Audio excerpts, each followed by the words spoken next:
আসসালামু আলাইকুম রহমতুল্লাহ। আপনারা সকলে কেমন আছেন? আশা করছি অনেক সবাই ভালো আছেন, সুস্থ আছেন। অনেক দিন পর ভিডিওতে আসলাম। অনেক ব্যস্ততা এবং বিজি টাইম কাটার কারণেই ভিডিও করা হচ্ছে না। ভিডিওতে আসলাম ছোট্ট অল্প কিছু কথা বলার জন্য।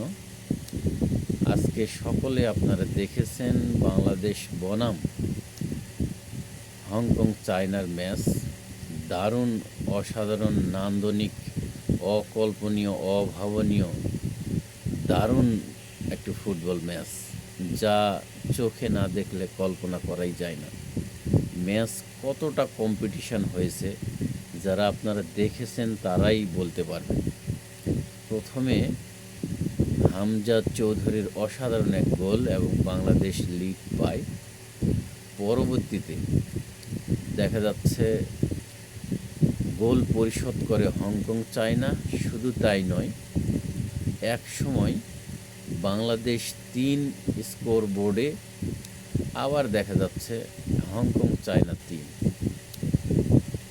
বারবার তুমুল প্রতিদ্বন্দ্বীপূর্ণ ম্যাচ, অসাধারণ ম্যাচ। দুই দলই চরম লড়াই করেছে এবং দেখার মতো, মনে রাখার মতো ম্যাচ।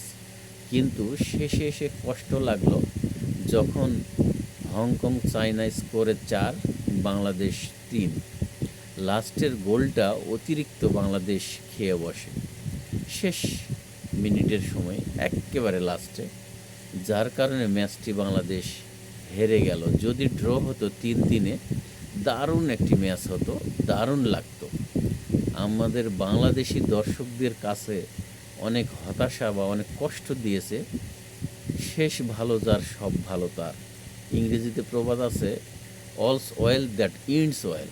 কিন্তু এটা আমাদের বিপক্ষে চলে গেল, মিসফরচুন, দুর্ভাগ্য চলে আসলো এবং শেষ প্রায় মিনিটের দিকে বাংলাদেশ একটি অনাকাঙ্ক্ষিত গোল খেয়ে বসলো, যাতে স্কোর লাইন হয়ে গেল হংকং চায়না 4, বাংলাদেশ 3।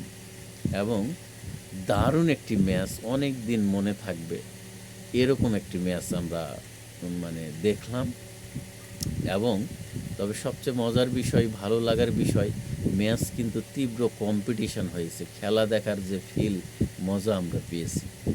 এবং এখানে হামজা চৌধুরী, শামিদ সোম, জায়ান ফাহমুদুল্লাহ অসাধারণ নান্দনিক খেলেছে, যা মনে রাখার মতো।